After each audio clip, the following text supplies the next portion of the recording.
Om Namo Bhagavate Vasudevaya.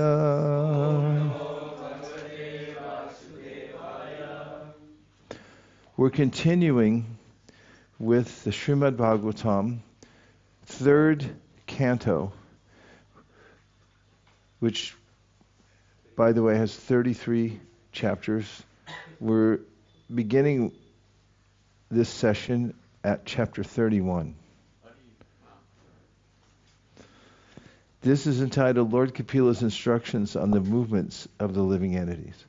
And if you wanted a little relief from the last chapter, you're not going to get it.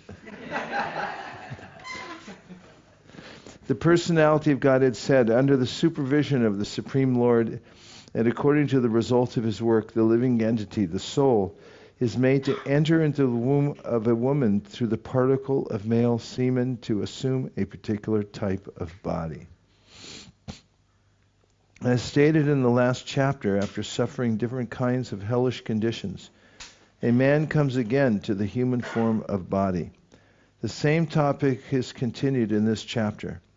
In order to give a particular type of human form to a person who has already suffered hellish life, the soul is transferred to the semen of a man who is just suitable to become his father.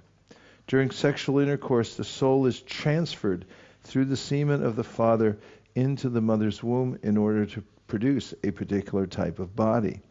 This process is applicable to all embodied living entities, but it is especially mentioned for the man who is transferred to the Tamisha hell. After suffering there, when he who has had many types of hellish bodies, like those of dogs and hogs, is to come again to the human form, he is given the chance to take his birth in the same type of body from which he degraded himself to hell. Everything is done by the supervision of the Supreme Personality of Godhead. Material nature supplies the body, but it does so under the direction of the Supersoul. It is said in Bhagavad Gita that a living entity is wandering in the material world on a chariot made by material nature. The Supreme Lord or Supersoul is always present with the individual soul. He directs material nature to supply a particular type of body to the individual soul according to the result of his work, and the material nature supplies it.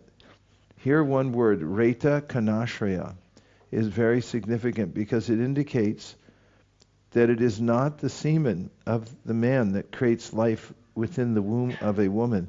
Rather, the living entity, the soul, takes shelter in a particle of semen and is then pushed into the womb of the woman. Then the body develops. There's no possibility of creating a living entity without the presence of the soul simply by sexual intercourse. The materialistic theory that there is no soul and that a child is born simply by material combination of the sperm and ovum is not very feasible. It is unacceptable. On the first night, the sperm and ovum mix, and on the fifth night, the mixture ferments into a bubble. On the 10th night, it develops into a form like a plum, and after that, it gradually turns into a lump of flesh or an egg, as the case may be. Purport. The body of the soul develops in 4 different ways, according to its different sources. One kind of body, that of the trees and plants, sprouts from the earth. The second kind of body grows from perspiration, as with flies, germs, and bugs.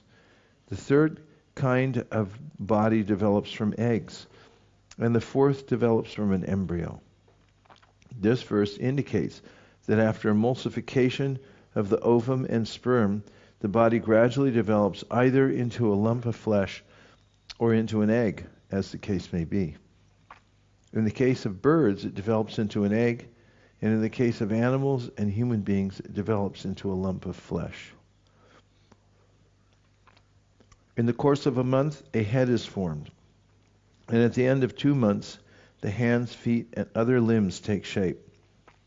By the end of 3 months, the nails, fingers, toes, body hair, bones, and skin appear, as do the organ of generation and the other apertures in the body, namely the eyes, nostril, ears, mouth, and anus.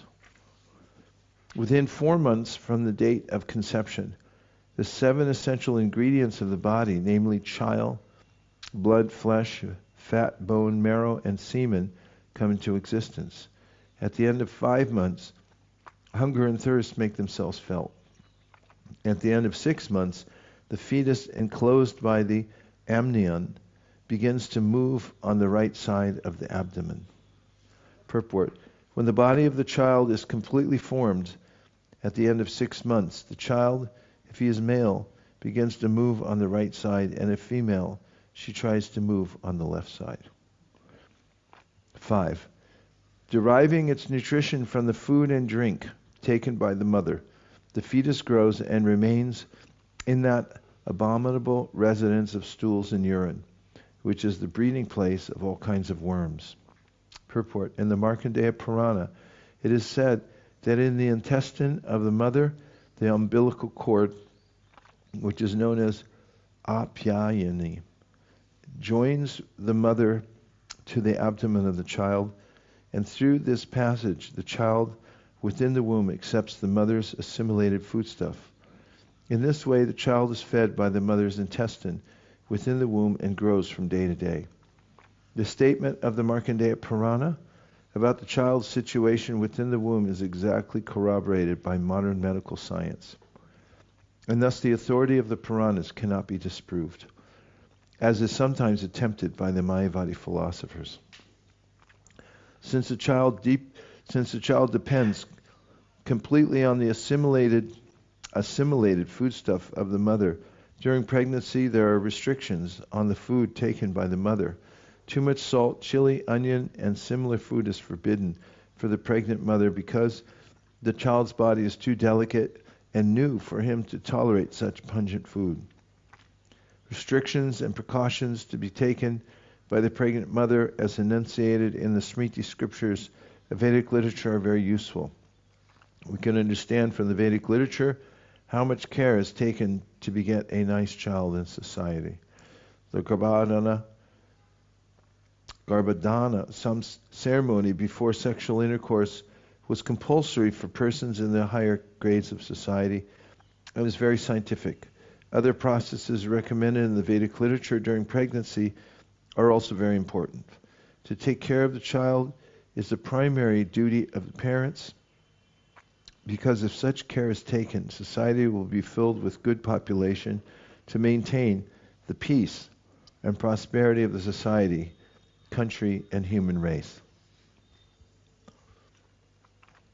Bitten again and again all over the body by the hungry worms in the abdomen itself, the child suffers terrible agony because of his tenderness.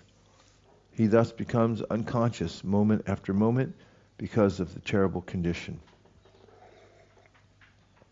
Purport. The miserable condition of material existence is not only felt when we come out of the womb of the mother, but is also present within the womb.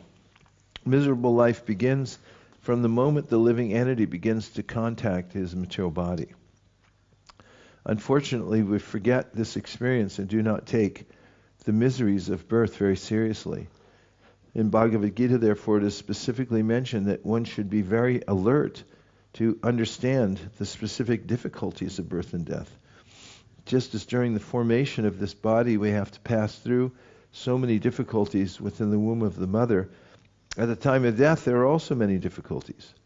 As described in the previous chapter, one has to transmigrate from one body to another. And the transmigration into the bodies of dogs and hogs is especially miserable.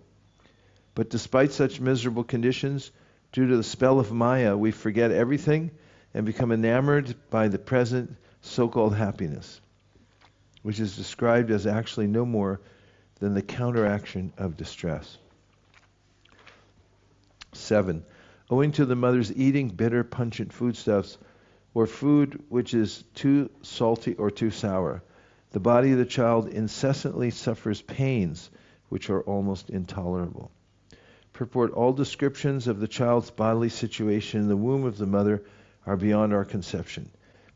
It is very difficult to remain in such a position, but still the child has to remain. Because his consciousness is not very developed, the child can tolerate it, otherwise he would die. That is the benediction of Māyā, who endows the suffering body with the qualifications for tolerating such terrible tortures.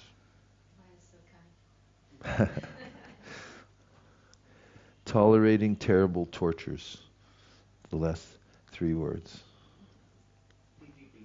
TTT. Placed within the amnion and covered outside by the intestines, the child remains lying on one side of the abdomen, his head turned towards his belly, and his back and neck arched like a bow. If a grown man were put into such a condition as the child within the abdomen, completely entangled in all respects, it would be impossible for him to even live for a few seconds. Unfortunately, we forget all these sufferings and try to be happy in this life, not caring for the liberation of the soul from the entanglement of birth and death. It is an unfortunate civilization in which these matters are not plainly discussed to make people understand the precarious condition of material existence. Just bring it up next time you're home for the holidays. The child thus remains just like a bird in a cage without freedom of movement. At that time, if the child is fortunate, he can remember all the troubles of his past 100 births, and he grieves wretchedly. What is the possibility of peace of mind in that condition? Purport. After birth, the child may forget about the difficulties of his past lives, but when we are grown up, we can at least understand the grievous tortures undergone at birth and death by reading the authorized scriptures like Śrīmad-Bhāgavatam. If we do not believe in the scriptures, that is a different question. But if we have faith in the authority of such descriptions, then we must prepare for our freedom in the next life. That is possible in this human form of life. One who does not take heed of these indications of suffering in human existence is said to be undoubtedly committing suicide.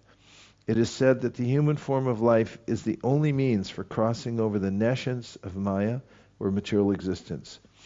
We have a very efficient boat in this human form of body, and there is a very expert captain, the spiritual master. The scriptural injunctions are like favorable winds. If we do not cross over the ocean of the nescience of material existence, in spite of all these facilities, then certainly we are all intentionally committing suicide. Thus endowed with the development of consciousness, from the 7th month after his conception, the child is tossed downward by the airs that press the embryo during the weeks preceding delivery. Like the worms born of the same filthy abdominal cavity, he cannot remain in one place.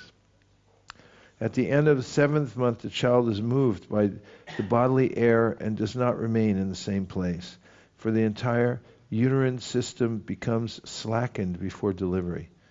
The worms have been described here as sodara. Sodara means born of the same mother. Since the child is born from the womb of the mother, and the worms are also born of fermentation within the womb of the same mother, under the circumstances, the child and the worms are actually brothers. Brother worm? We are very anxious to establish universal brotherhood among human beings, but we should take into consideration that even the worms are our brothers. What to speak of other living entities? Therefore, we should be concerned about all living entities.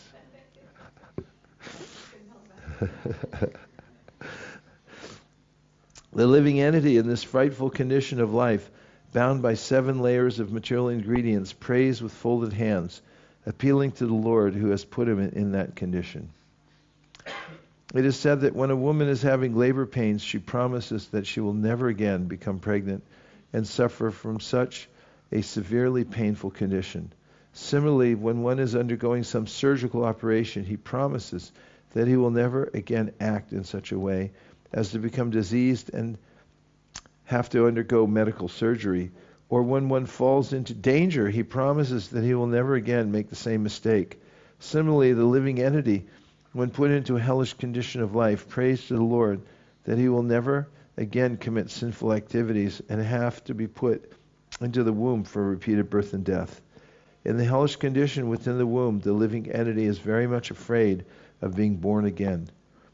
But when he is out of the womb, when he is in full life and good health, he forgets everything and commits again and again the same sins for which he was put into that horrible condition of existence. And now we'll take a few reflections or questions. I'm scanning the outside people's party for any thoughts you might have. But the inside people's party beat you to it. Narada Muni. Just Ada. Thank you.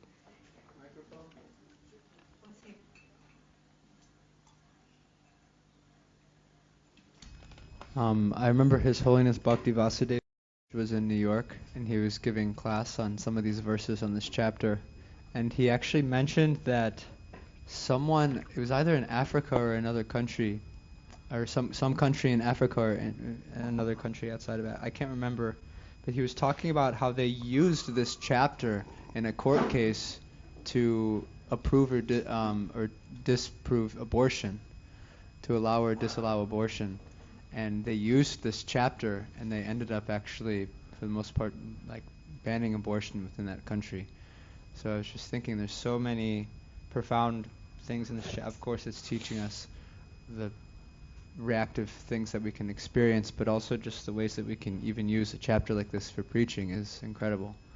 So wow. I was thinking about that. Very good. Beginning of something great.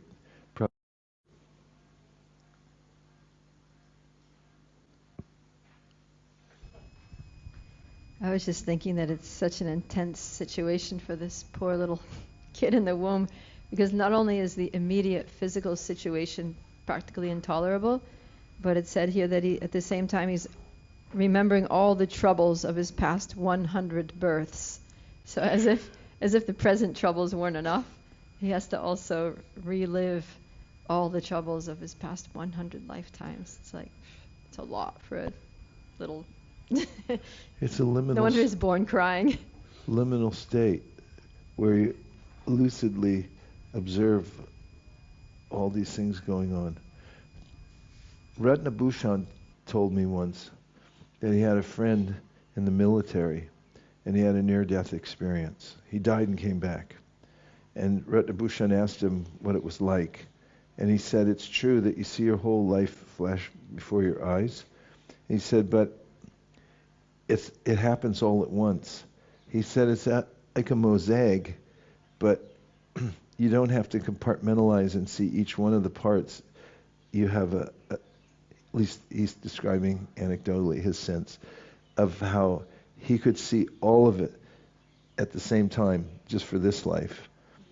And I'm just thinking how in liminal states like this and empowered by Krishna, there's a way 100 births is part of the lesson for somebody to get that kind of insight so they can become serious. It's amazing how they have that insight and almost like superhuman consciousness and vision, right? Like we don't have, we can't see our past 100 lives, but the child in the womb is seeing that. But then as soon as they take birth, it's just like they don't know anything. Like there's a lot of commentary about this because one of the main complaints about this chapter is devotees say, well, wait a minute, if he's praying in the womb, why doesn't Krishna, you probably brought it up. And we went into Vishwanath Chakravarti Thakur's commentaries about it. And I shouldn't have brought it up because I can't remember exactly what he said. What? Do you remember? He says that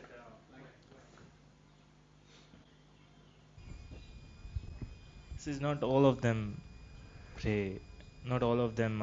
Not all the living entities are like this, praying like this. That's what I. Well, Yeah, there was a few more points. Yeah? Yeah, I know that. That's why I'm saying I think there's a little more than that. Yeah. Okay, any other points, Bana?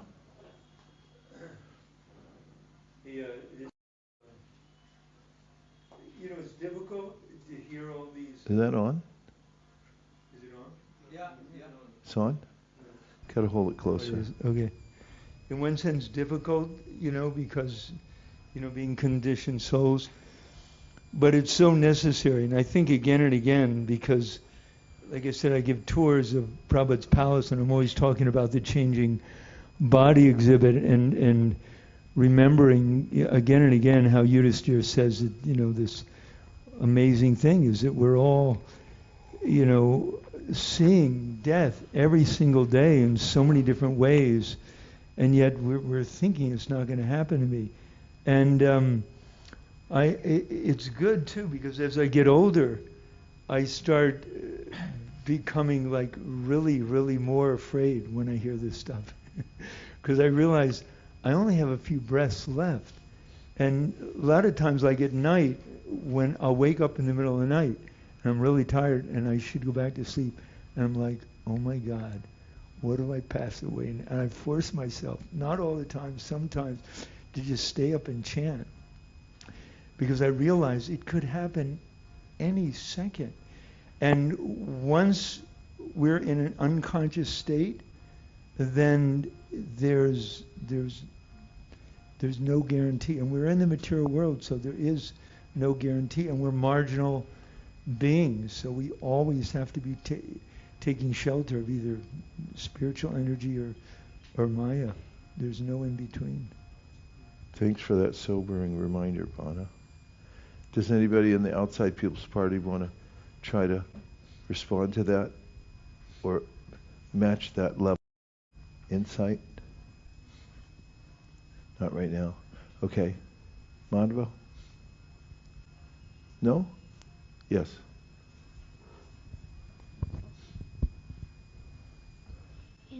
Into the previous chapter, His Holiness Jayapataka Swami Guru Maharaj once, when he was giving I think it was Bhagavatam class in Mayapur, he was telling a story that one devotee from, I think it was in Hyderabad, he was in the Bhagavad Gita, the book table outside, and one person came running for a Bhagavad Gita, and when he saw the Bhagavad Gita, he started crying. And then when the devotee asked him, why are you crying, seeing the Bhagavad Gita, and then he said he had actually died, and the Yamadutas had taken him to, I think Yamaraj, he didn't say the name. The Yamadutas had taken him to some big scary person. And he had said that this is the wrong person, go keep him back. And then he came back, and then while he was coming back, the Yamadutas told him that if you don't want to see us again, go read the Bhagavad Gita, go take the Bhagavad Gita at the temple nearby. And then he was so happy, and he started crying when he saw the Bhagavad Gita. That's fantastic. See if I can find Even the video. Yamadutas are into book distribution. As the Supreme Lord puts the living entity into the condition of horrible existence, he can also deliver him, and therefore one should seek shelter at the lotus feet of Krishna. Krishna demands, give up everything and surrender unto me.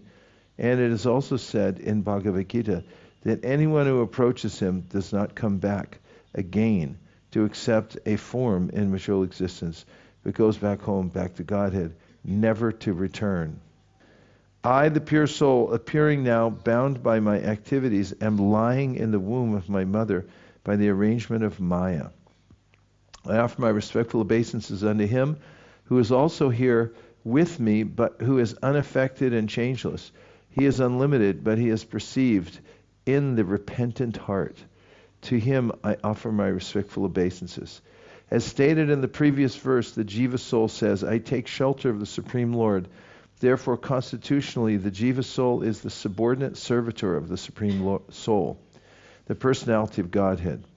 Both the Supreme Soul and the Jiva soul are sitting in the same body, as confirmed in the Upanishads. They are sitting as friends, but one is suffering and the other is aloof from suffering. In this verse it is said, Vishuddham, Avikaram, Akandabodham. The Super Soul is always sitting apart from all contamination. The living entity is contaminated and suffering because he has a material body. But that does not mean that because the Lord is also with him, he also has a material body. He is avikaram, changeless. He is always the same supreme, but unfortunately the Mayavadi philosophers, because of their impure hearts, cannot understand that the supreme soul, the super soul, is different from the individual soul. It is said here, Atap yamana hridaye vasitam. He is in the heart of every living entity, but he can be realized only by a soul who is repentant. The individual soul becomes repentant. The individual soul becomes repentant that he forgot his constitutional position, wanted to become one with the Supreme Soul, and tried his best to lord it over material nature. He has been baffled, and therefore he is repentant. At that time, super soul, or the relationship between the super soul and the individual soul, is realized. As is confirmed in Bhagavad Gita, after many, many births, the knowledge comes to the conditioned soul that Vasudeva is great. He is master, and he is Lord. The individual soul is the servant, and therefore he surrenders unto him. At that time, he becomes a Mahatma, a great soul. Therefore, a fortunate living being who comes to this understanding, even within the womb of his mother, has his liberation assured. Just looking for a eureka moment from you. I am separated from the Supreme Lord because of my being in this material body, which is made of 5 elements. Therefore, my qualities and senses are being misused, although I am essentially spiritual. Because the Supreme Personality of Godhead is transcendental to material nature and the living entities, because he is devoid of such a material body, and because he is always glorious in his spiritual qualities, I offer my obeisances unto him. Purport: the difference between the living entity and the Supreme Personality of Godhead is that the living entity is prone to be subjected to material nature, whereas the Supreme Godhead is always transcendental to material nature as well as to the living entities. When the living entity is put into material nature, then his senses and qualities are polluted or designated. There is no possibility for the Supreme Lord to become embodied by material qualities or material senses, for he is above the influence of material nature and cannot possibly be put in the darkness of ignorance like the living entities. Because of his full knowledge, he is never subjected to the influence of material nature. Material nature is always under his control, and it is therefore not possible that material nature can control the Supreme Personality of Godhead. Since the identity of the living entity is very minute, he is prone to be subjected to material nature. But when he is freed from this material body, which is false, he attains the same spiritual nature as the Supreme Lord. At that time, there is no qualitative difference between him and the Supreme Lord. But because he is not so quantitatively powerful as to never be put under the influence of material nature, he is quantitatively different from the Lord. The entire process of devotional service is to purify oneself of this contamination of material nature and put oneself on the spiritual platform, where he is qualitatively one with the Supreme Personality of Godhead. In the Vedas it is said that the living entity is always free. Asango hyayam purushaha. The living entity is liberated. His material contamination is temporary, and his actual position is that he is liberated. This liberation is achieved by Krishna consciousness, which begins from the point of surrender. Therefore it is said, here I offer my respectful obeisances unto the Supreme Person. 15. The human soul further prays, the living entity is put under the influence of material nature and continues a hard struggle for existence on the path of repeated birth and death. This conditional life is due to his forgetfulness of his relationship with the Supreme Personality of Godhead. Therefore, without the Lord's mercy, how can he again engage in the transcendental loving service of the Lord? Purport. The Mayavadi philosophers say that simply by cultivation of knowledge, by mental speculation, one can be liberated from the condition of material bondage. But here it is said, One is liberated not by knowledge, but by the mercy of the Supreme Lord. The knowledge the conditioned soul gains by mental speculation, however powerful it may be, is always too imperfect to approach the absolute truth. It is said that without the mercy of the Supreme Personality of Godhead, one cannot understand him or his actual form, quality, and name. Those who are not in devotional service go on speculating for many, many thousands of years, but they are still unable to understand the nature of the absolute truth. One can be liberated in the knowledge of the absolute truth simply by the mercy of the Supreme Personality of Godhead. It is clearly said herein that our memory is lost because we are now covered by his material energy. Arguments may be put forward as to why we have been put under the influence of this material nature by the supreme will of the Lord. This is explained in Bhagavad Gita, where the Lord says, I am sitting in everyone's heart, and due to me one is forgetful or is alive in knowledge. The forgetfulness of the conditioned soul is also due to the direction of the Supreme Lord. A living entity misuses his little independence when he wants to lord it over material nature. This misuse of independence, which is called māyā, is always available. Otherwise, there would be no independence. Independence implies that one can use it properly or improperly. It is not static, it is dynamic. Therefore, misuse of independence is the cause of being influenced by māyā. Māyā is so strong that the Lord says that it is very difficult to surmount her influence. But one can do so very easily if he surrenders unto me. Mam-eva ye prapadyante. Anyone who surrenders unto him can overcome the influence of the stringent laws of material nature. It is clearly said here that a living entity is put under the influence of māyā by his will. And if anyone wants to get out of this entanglement, this can be made possible simply by his mercy. The activities of the conditioned souls under the influence of material nature are explained here. Every conditioned soul is engaged in different types of work under the influence of material nature. We can see in the material world that the conditioned soul acts so powerfully that he is playing wonderfully in creating the so-called advancements of material civilization for sense gratification. But actually his position is to know that he is an eternal servant of the Supreme Lord. When he is actually in perfect knowledge, he knows that the Lord is the supreme worshipful object and that the living entity is his eternal servant. Without this knowledge, he engages in material activities. That is called ignorance. You found something. Yeah, I saw some exchange going on. Was that Super Soul or what? Okay, go ahead. So I looked a little further, and there's Srila Vishwanath Chakravarti Thakur describes like a dialogue between the Lord and this jiva within the body, and you're talking specifically about how they become forgetful. How they become forgetful. And so I'll just start, I guess I can start at text 21. Krishna's saying, the jiva's already praying, I'm in this suffering condition, but I'm worshipping you, I don't want to go through this again. And Krishna says, you choose me by bhakti, but you are agitated by suffering.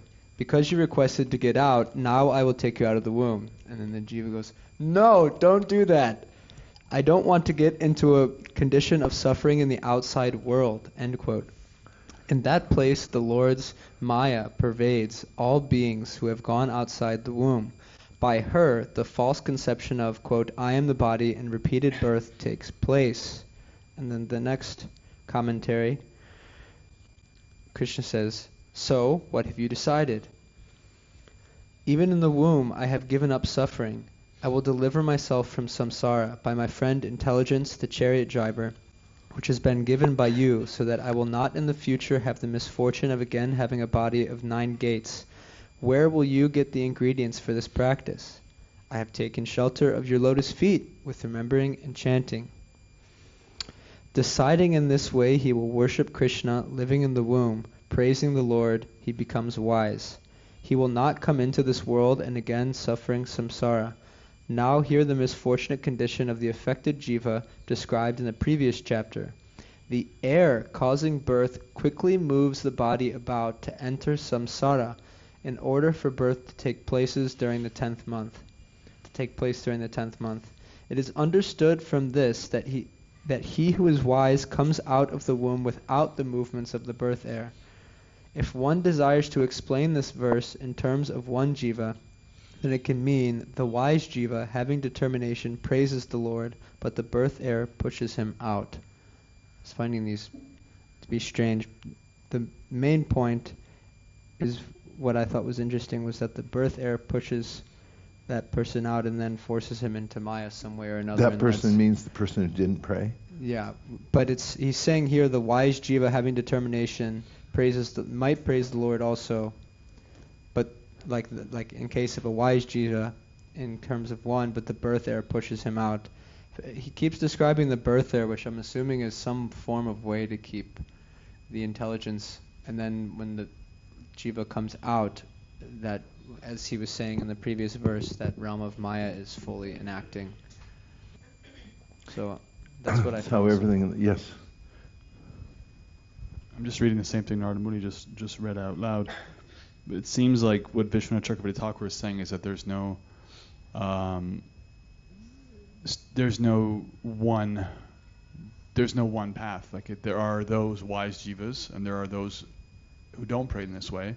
And of the wise jivas, it is understood that he who is wise comes out of the womb without the movements of the birth air. They're not forced to leave the womb, but they leave the womb. But he also says it can mean that the wise jiva having determination praises the Lord, but the birth air pushes him out. So there's you're not wise, or you're wise and you're born by the force of the birth air, or you're born some other way. There's actually 3 different channels described here, so there's multi-faceted. At least what Vishwanath Chakravarti Thakur was saying is there's several different ways of looking at it, several different types of categories. Maybe, I don't want to speculate, but I don't know what it means to not be born without the birth air. Okay. We'll find out on www.wisejiva.com. Well, that brings us to our 1 o'clock break. Are you coming back? Okay. Are you? You going to be here for the second session, or are you going onward with your... You're free to do whatever's most, don't feel obligated in any way. But you should feel obligated. Are you leaving tomorrow? Yeah. Okay. Oh, okay. Good. Well, yeah, it's the way these readings go. It's like we get into a certain kind of dynamic, and then it changes a little bit. No, it's okay. You've contributed more than your share. You've given so much. Yeah? Verse 13, at the end of the purport, when the soul is praying to Krishna, at the very end of the purport, Prabhupada says, therefore, a fortunate living being who comes to this understanding, even within the womb of his mother, has his liberation assured. What does that actually mean? Because it says that, so many souls may pray in the womb, but when they get out, the material energy takes over. It means basically that Krishna knows what he's doing. So he's aware of the psychic movements of the soul and wants to assist him in every way possible. If he sees any sincerity whatsoever, or as was mentioned here, repentance, which is a sign of sincerity, then he makes all facility. And if somebody's come to this realization that no mas, then Krishna makes an arrangement for him. That's what we're trying to find in the commentaries, because there is some nuance here, and I think it's a lot farther along that describes this. Dear Srila Prabhupada, dear Shri Chaitanya Mahaprabhu, Shri Shri Panchatattva, Shri Shri Radha Madan Mohan, Shri Shri Radha Kirchor Gopinath, Jagannath Baladev Subhadra, Shri Shri Gaurnitai. If you so desire, please let us distribute Krishna conscious knowledge, especially Śrīmad-Bhāgavatam, so that people become aware of the opportunity they have to not take birth again in the womb of another mother. And may all that receive the Bhagavatam also receive the benediction of taking full advantage of it, including us. Thank you for considering our request. Om Tat Sat. Everyone agrees with this prayer in whole or in part. Please unmute and say Hare Krishna. Gaur Premanande, Nitai Gaura Haribo, Haribo, Haribo, Nitai Gaura Haribo, Nitai Gaura Haribo, Haribo, Haribo, Nitai Gaura Haribo. Panchakalpadrishcha Kripasanabhe Vachapatitanam Pavanibhyo Vaishnave. There the bell rang if you want to go next door. Just kidding. They got the exact same kind of bell. I don't think that should be allowed. Thanks everyone. See you at 4 o'clock.